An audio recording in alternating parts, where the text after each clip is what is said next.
Okay, akkam jirtu nagaa keessanii maatiin damee entertainmentii akkuma beekamu yeroo darbe waa'ee anthropology ilaalaa turre ammas waa'ee sanaatti kan nu ilaallu kutaan kun yeroo darbe kan barachaa turre irraa kan hafedha waa'ee culture change jechuudha. As keessatti wantoota baay'ee ilaalla. Wanjechoota haaraallee baay'ee isaan ilaalla.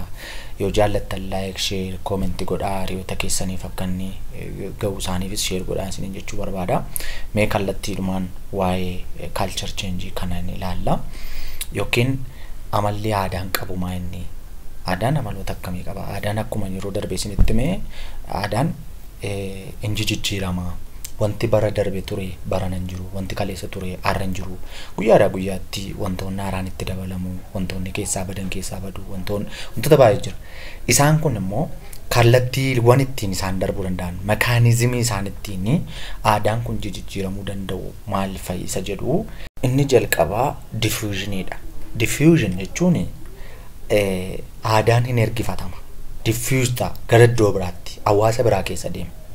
Inni nu bira jiru gara iddoo biraa deema. Inni fakkeenyaaf Oromooma keessa ta'e inni naannoo Shawaa jiruu fi inni Wallaggaa jiru kan Shawaa gara Wallaggaa dhaquu danda'a, kan Wallaggaa gara Shawaa dhufuu danda'a, kan Arsii gara Booranaa deemuu danda'a, kan Harar gara Jimmaa deemuu danda'a jechuun diffusionidha jechuudha.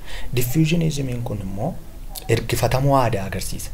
Kallattiin ittiin ergifatamu keessaa inni tokko directiin jira. Direct diffusion inni jennu forced diffusion kan jennu jira, indirect diffusion kan jennu jira. Isa directii fi indirectiin opposite isa waliif.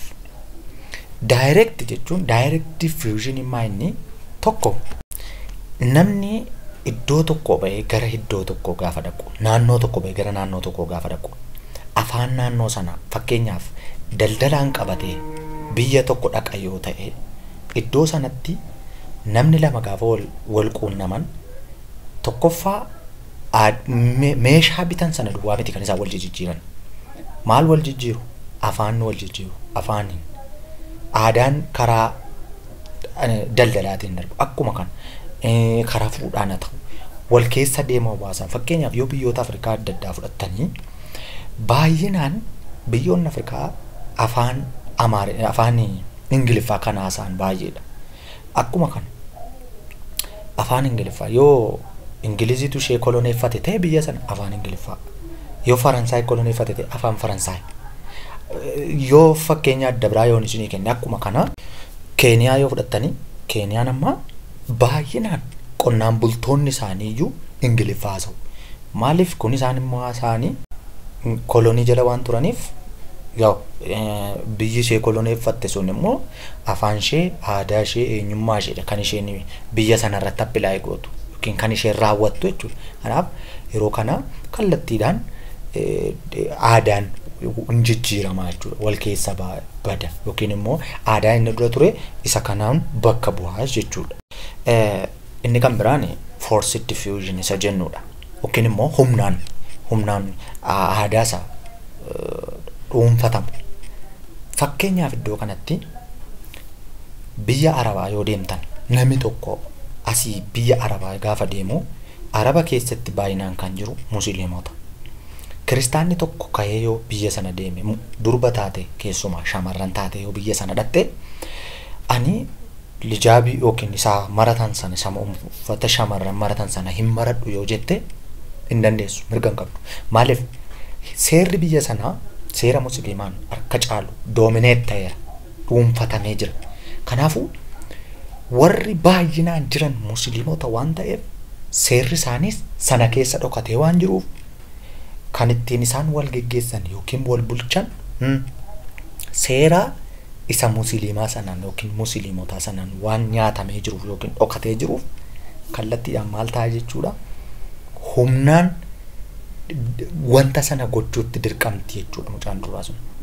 Kanaafuu forced diffusion inni jennu kun humnaan isaan namni nu fudhachiisu yookiin humnaan wanta aadaa nama biraa isa nu fudhannu jechuudha karaa biraatti. Okay, inni sadaffaan indirect diffusionidha. Inni kun kallattiidhaan walitti ba'u miti. Mana keenya teenye TV ilaalle wanta nuyi barru miidiyaa irraa jechuudha. Qaama sana wajjin kontaakti waliin goone walitti hin dhufne. Amma daayirektii isa jenne irratti namni qaamni lachuu walitti dhufuu qabaadha miti ree. Isa kana irratti garuu indaayirektiidha. Indaayirekt jechuun akka maqaan isaa ibsu iyyuu kallattii malee utuu walitti hin bahin nuuni qaama aadaa sana nuu erguuf nuyi mana teenyee wal quunnamuudha. Teknooloojiitti fayyadamne. Fakkeenyaaf fiilmii adda addaa gaafa ilaallu fiilmii sana keessaa yookiin fiilmii sanarraa wanti nuyi barru karaa fiilmii sanaa barre malee nuyi kallattiidhaan achitti argamne iddoo sana jiraannee miti. Kanaafuu indirect diffusion ta'e jechuun kallattii malee teknooloojiitti fayyadamne yookiin YouTube fayyadamne yookiin Facebook fayyadamne yookiin immoo wantoota information nuu kennu jennu fayyadamne aadaa nama biraa isanii fudhannu. Fakkeenyaaf warri shamarranii haala uffataa, warri dhiiraa haala uffataa akkuma kan haalatti mataa sirreeffatan wantoota baay'ee isaa argitaniitu beektu isinis wantoota nuyi absorb goonu yookiin isaanirraa fudhanne hunda isaa beektu.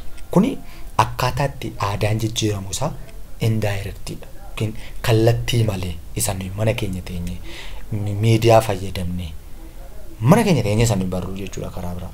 Kanaaf kallattii ittiin aadaan daddarbu keessaa inni jalqabaa diffusionidha isinii jedhedha. Diffusionii jala immoo daayirektii jira. Kallattiidhumaan isanii nama sanaa wajjin qaama sanaa wajjin wal quunnamne aadaa sana barruudha.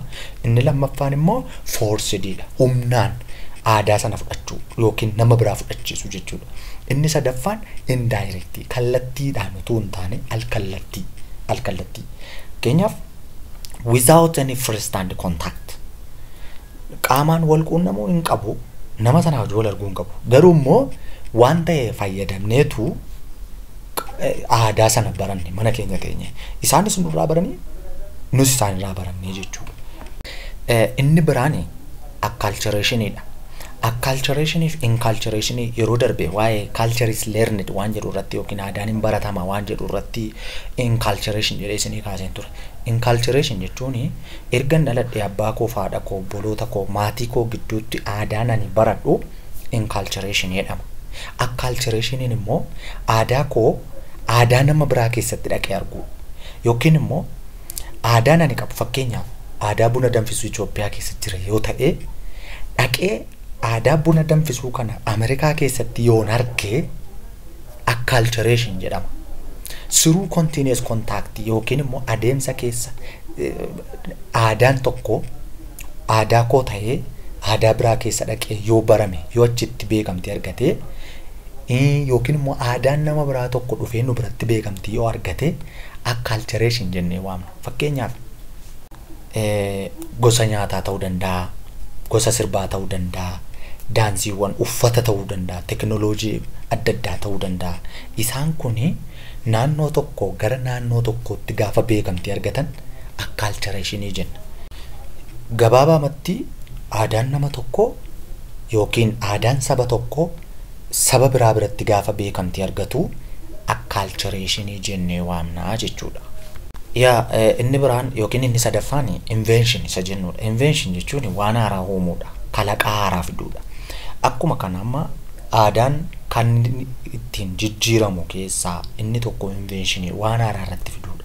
Fakkeenya yoo fudhattanii dur qonnaan bultoonni keenya maal godhu daboo waan jedhamu yookiin immoo jigee wanta jedhamutu jira.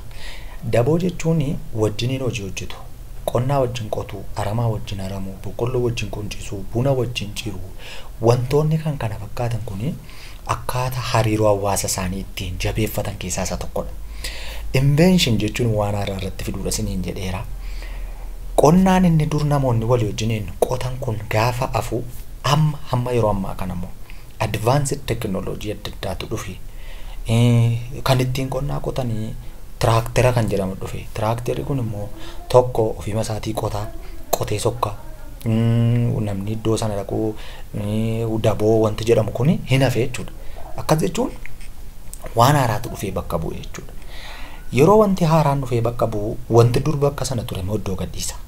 Yeroo baay'ee wanta uumamu wanta haaraa dhufa taanaan wanti dur ture immoo iddoo gadhiisaa deema. Kanaaf aadaan inni dur ture aadaa wal gargaarsaa daboonni jennu sun iddoo gadhiisaa jechuudha.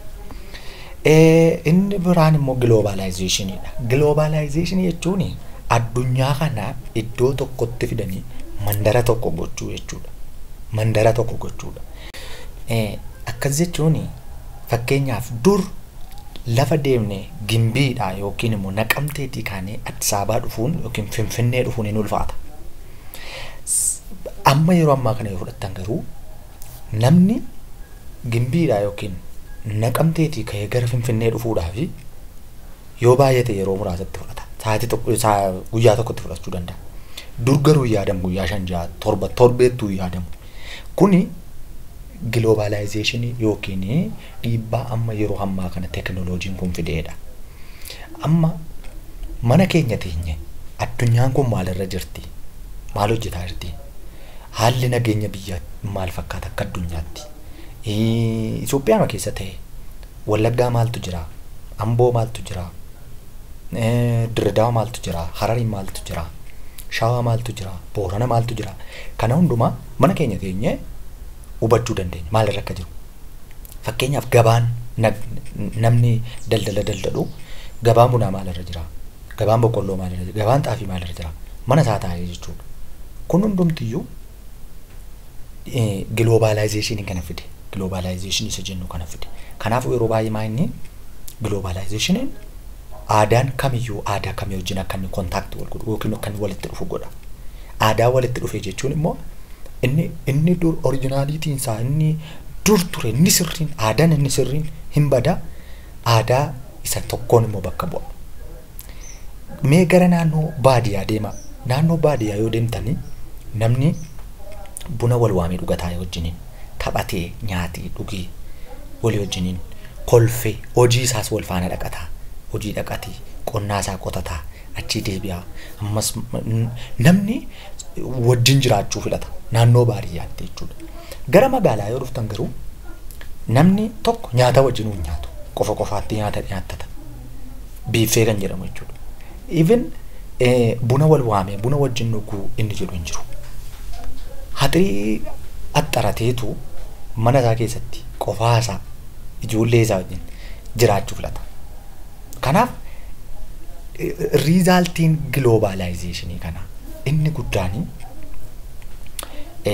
tokko aadaa wal keessa bade hin jiru aadaan oriijinaaliitii isaa gadhiisiseera jechuudha. Naannoo tokko gara naannoo tokkootti wanta ta'aa jiru haala irra biyyirra jirtu amma keenya teenyee hubachuu dandeenya. Kun immoo globalization fide jechuudha. Kanaafuu gabaabamatti bu'aan globalization wantoota baay'ee isaa nuusa salphiseera. Karaa dheeraa deemuu hambisee mana keenya teenyee Ameerikaa isa jiru takka haasofnu godheera. Akkuma kanallee silkii mana teenyee bilbilachuu dandeenya, imeelii erguu dandeenya, biyya alaa teenyee birrii namaa erguu dandeenya. Asii kallattii adda addaatiin wantoota baay'ee isaa bakka salphisee fideera. Kun immoo hawaasi tokko qofaa jiraachuu kan hawaasi qofaa jiraatu hin jiru yoomiyyuu. Garuu hawaasa biraatii wajjin kontaaktii walitti dhufataanaan immoo utuu jaallatin maal ta'a aadaan sun isa tokkoon nyaatamaa deema jechuudha. Kanaaf barumsa keenya asuma irratti xumurraa kan itti aansu ties that connect marriage, family and kinship waan jedhu immoo yeroo biraa ilaallaa. Galatoomaa share like gochuun dagatina.